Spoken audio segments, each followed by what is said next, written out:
Hello दोस्तों, नमस्कार। स्वागत है आप सभी का एजुकेशन मंत्रा में। दोस्तों, बात करेंगे 69,000 शिक्षक भर्ती अपडेट्स के बारे में। देखिए, नई चयनित सूची का इंतजार है सभी को। कब तक इंतजार होगा खत्म, इस पर चर्चा होगी। और सुप्रीम कोर्ट में 31,661 भर्ती को रोकने को लेकर याचिका दाखिल हो चुकी है। एमआरसी, ईडब्ल्यूएस, त्रुटि संशोधन जैसे मुद्दों की सुनवाइयां क्रमशः इलाहाबाद हाई कोर्ट और इसकी संबंधित बेंच लखनऊ में होगी। इस पर चर्चा होगी। और सुप्रीम कोर्ट में अपने ही जवाब पर उलझ सकती है सरकार। किस प्रकार से, कैसे, इस पर भी डिस्कशन होगा। तो चलिए दोस्तों, वीडियो को लाइक एंड शेयर कर दीजिए और चैनल पर नए हैं तो सब्सक्राइब करके बेल आइकन को भी प्रेस कर दीजिए, जिससे कि लेटेस्ट वीडियोस की नोटिफिकेशन आप सभी को लगातार मिलती रहे। तो चलिए दोस्तों, वीडियो यहीं पर स्टार्ट करते हैं और सबसे पहले नई चयनित सूची के इंतजार के बारे में चर्चा करते हैं। देखिए दोस्तों, जो रिसोर्सेज से जानकारी निकल के आ रही है वो ये है कि जो चयनित सूची आपकी है 31,661 की, वो बनकर तैयार है। बस उसका ऑफिशियल अनाउंसमेंट होना बाकी है। काउंसलिंग शेड्यूल भी काफ़ी मतलब कम समय का रहने वाला है। सिर्फ 2 दिन में आपकी काउंसलिंग होगी और इसके बाद नियुक्ति पत्र जो है वितरण की कार्रवाई संपन्न होगी। तो इसमें ये चीज़ें होने वाली हैं कि आज जो मामले लगे हुए हैं, जैसे कि ईडब्ल्यूएस का मामला 10% रिजर्वेशन का, उसमें पहले ही काउंटर एफिडेविट गवर्नमेंट ने सबमिट किया है। फाइनल इसमें सुनवाई होनी है। अर्जेंसी के माध्यम से पटिशनर्स के द्वारा इस केस को लिस्टेड करवाया गया है और आज जो है इस मामले की सुनवाई इलाहाबाद हाई कोर्ट में होनी है। चंद्रधारी सिंह नहीं, एमआरसी मैटर की सुनवाई चंद्रधारी सिंह जी की बेंच में है। मनोज कुमार गुप्ता जी की बेंच में 10% ईडब्ल्यूएस मामले की सुनवाई होनी है। तो ये काफ़ी महत्वपूर्ण रहता है। वहीं पर अगर दूसरी तरफ देखें तो एमआरसी मैटर की सुनवाई, meritorious reserve category candidates matter की जितनी भी लीडिंग पटिशंस हैं, उन सब की सुनवाई चंद्रधारी सिंह जो जज साहब हैं उनकी बेंच में होगी। औ- और फिर अगर दोस्तों बात करें तो जो संशोधन मुद्दा है वो भी लखनऊ बेंच में सुना जाएगा, डिवीजन बेंच में ये मैटर है शायद। तो कुल मिलाकर 3 प्रकार के मुद्दे हैं। इनकी जो भी अपडेट्स होंगी, जैसे ही केस टेकअप होगा या कुछ अच्छी चीज़ें निकल के आएंगी या कुछ इंपॉर्टेंट चीज़ें, तो आप सभी को ससमय उपलब्ध करवा दी जाएंगी। तो देखिए, जो सबसे बड़ा मुद्दा है वो एमआरसी का है। चूंकि एमआरसी को लेकर काउंटर एफिडेविट कल ही मैंने बताया है इलाहाबाद हाई कोर्ट में सबमिट किया जा चुका है। लखनऊ बेंच में सुनवाई में भी आज की डेट में फिजिकली प्रेजेंट हो कोई भी एडवोकेट जो इलाहाबाद हाई कोर्ट में काउंटर एफिडेविट फाइल हुआ है, उसी को लखनऊ में भी लगवाया जाएगा। ऑब्वियसली वही होना है। तो उसमें 20% फीमेल रिजर्वेशन जैसी चीज़ें निकल के आ रही हैं। मतलब कुछ ना कुछ नयापन है 69,000 शिक्षक भर्ती में। 20% फीमेल रिजर्वेशन दिया गया है, ऐसा काउंटर एफिडेविट में बताया जा रहा है। जबकि उसका प्रोविजन वगैरह तो नहीं था शासनादेश में, लेकिन ये हॉरिजेंटल रिजर्वेशन दिया गया है। तो दोस्तों, इस प्रकार की चीज़ें निकल के आ रही हैं। तो उनसे कहीं ना कहीं जो आपकी 31,661 की नई चयनित सूची है वो प्रभावित हो रही है। अधिकारी भी थोड़े क्या है कि इसको लेकर के थोड़े से आशंकित हैं कि इधर हम चयन सूची जारी करें और किसी प्रकार का कोई ऐसा मामला हो जो हिंड्रेंस क्रिएट करे, तो वही अपने पैरों को फिर से वापस खींचना पड़े। तो जिससे किरकिरी होगी, सरकार की एक बार फिर बड़ी किरकिरी होगी अगर किसी प्रकार की चयनित सूची जारी होती है और तुरंत कोई ऑर्डर ऐसा आ जाता है, जैसे सुप्रीम कोर्ट में ही सुनवाई है 69,000 शिक्षक भर्ती में से 31,661 पदों पर रोक की जो सुनवाई है वो 29 तारीख को है। यहाँ पर देख सकते हैं यूपी सरकार के फैसले को सुप्रीम कोर्ट में चुनौती। यूपी सरकार द्वारा बेसिक शिक्षा विभाग में 31,661 शिक्षकों की भर्ती प्रक्रिया पूरी करने के फैसले को सुप्रीम कोर्ट में चुनौती दी गई है।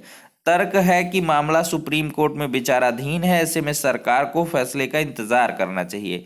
19 सितंबर को सीएम योगी आदित्यनाथ ने सुप्रीम कोर्ट के ही 21 मई के आदेश के आलोक में भर्ती प्रक्रिया पूरी करने का आदेश दिया था। और ये जो फैसला है ये बीटीसी अभ्यर्थियों द्वारा लिया गया है। बीटीसी अभ्यर्थियों ने कुल मिलाकर, जो बीएड विरोधी टीम है, बीएड का इंक्लूजन नहीं चाहती, उनके द्वारा ऐसा किया गया है कि 31,000 पदों पर भर्ती ना हो करके पूरे 69,000 पदों पर एक साथ भर्ती प्रक्रिया संपन्न होनी चाहिए, ऐसा जो है तर्क दिया गया है। और ललित साहब की बेंच में 29 तारीख की इस मैटर की जो हियरिंग है वो सुनिश्चित हुई है। तो 29 तारीख को फैसले पर देखते हैं क्या कुछ अमल होता है नहीं होता, वो आगे आने वाला समय तय करेगा। वहीं पर अगर बात करें तो ये जो मुद्दे हैं, एमआरसी जैसे मुद्दा जैसे कल की डेट में लगा हुआ है एनसीबीसी कोर्ट में, एनसीबीसी काफ़ी इससे प्रभावित रहा है 69,000 से। और सबसे बड़ी बात 68,500 में बहुत सारे अभ्यर्थी पूछ रहे थे कि सर जो जजमेंट रिजर्व हुआ उसके बारे में चर्चा करिए। तो 68,500 शिक्षक भर्ती के अंतर्गत जो 40% और 45% क्वालिफाइंग मार्क्स वाली बात थी, तो जो 45% रखा गया है वो यूआर मतलब जनरल कैंडिडेट्स और ओबीसी कैंडिडेट्स के लिए है, जबकि एससी एसटी के लिए इनके लिए 40% है। तो 5% का रिलैक्सेशन ओबीसी कैंडिडेट्स को नहीं दिया गया। इसी को मद्देनजर रखते हुए 68,500 शिक्षक भर्ती में एनसीबीसी कोर्ट में सुनवाई जो हो चुकी है और उसका ऑर्डर एनसीबीसी कोर्ट में रिजर्व कर लिया गया है, वो जल्द ही डिलीवर किया जाएगा। तो इतनी सी इन्फॉर्मेशन है और कोई ऑर्डर नहीं आया है दोस्तों। ये सिर्फ बहुत सारी चीज़ें हैं जो एक से दूसरे में ट्रांसमिट होते हुए तीसरे चौथे पहुंचती तो आधी अधूरी पहुंचती है, जिससे कन्फ्यूजन क्रिएट होती रहती है। तो चलिए दोस्तों अब बात करेंगे 69,000 शिक्षक भर्ती पर पुनः आते हैं और बात करेंगे कि सुप्रीम कोर्ट में अपने ही मतलब जवाब पर उलझ सकती है सरकार, वो किस प्रकार से। लेकिन इसके पहले हम बात कर लें एडेड माध्यमिक कॉलेजों की भर्ती का साल भर से इंतजार है। शिक्षक चयन के लिए अधियाचन 2019 में ही लिए जा चुके थे। टास्क फोर्स की जांच के बाद भी विज्ञापन जारी नहीं हो सका है। तो कुल मिलाकर ये जल्द जारी होगा। एडेड माध्यमिक कॉलेजों में प्रधानाचार्य, प्रवक्ता, प्रशिक्षक, स्नातक शिक्षक चयन का उत्तर प्रदेश माध्यमिक शिक्षा सेवा चयन बोर्ड करता है। तो जल्द ही आपको 17,000 पदों पर भर्ती देखने के लिए मिलेगी। जो बीएड कैंडिडेट्स हैं उनके लिए खासी खुशखबरी कही जा सकती है। अब मैं बात करूंगा कि जो मॉडिफिकेशन पर तर्क रखा गया है वो क्या है कि it is submitted that functionally it is not possible to keep 37,339 post of assistant teacher vacant for Shiksha Mitras and continue with the recruitment process against remaining post as per ADRE 2019. All the 69,000 post of assistant teacher had been advertised altogether. देखिए government के द्वारा ही कहा जा रहा है कि ऐसा कर पाना संभव नहीं है, फंक्शनली नॉट पॉसिबल, ये संभव नहीं है इसका क्रियान्वयन कर पाना कि 37,339 जो सीट हैं उनको शिक्षा मित्रों के लिए छोड़ करके बाकी जो रिमेनिंग सीट्स हैं उन पर ATRE 2019 का चूंकि रिजल्ट है वो 69,000 पोस्ट पर आया हुआ है। तो इस वजह से और इनका एडवर्टाइजमेंट भी साथ ही साथ हुआ है।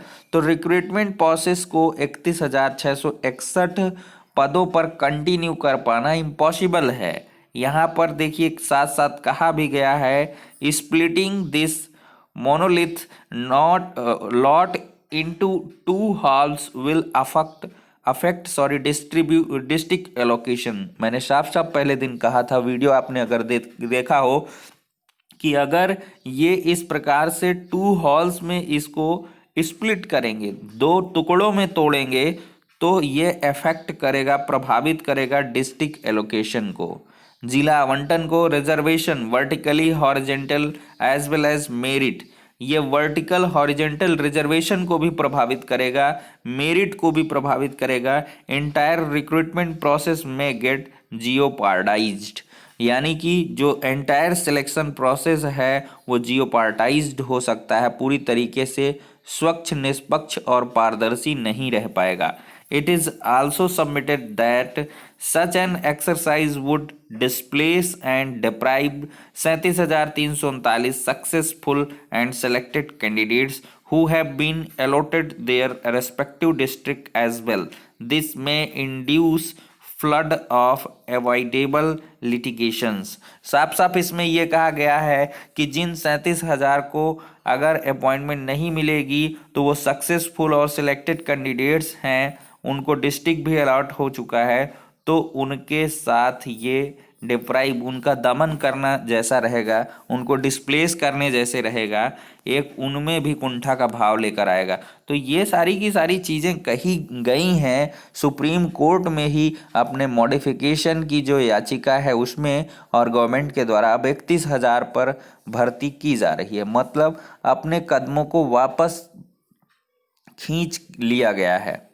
तो देख सकते हैं किस प्रकार से ये जवाब जो है वो उलझाएगा। अगर इस मामले की सुनवाई 29 को होगी तो अवश्य ही इसी बिंदु पर फोकस रहेगा जो भी पिटिशनर्स हैं, और कहीं ना कहीं ये मामले को उलझाता हुआ नजर आएगा।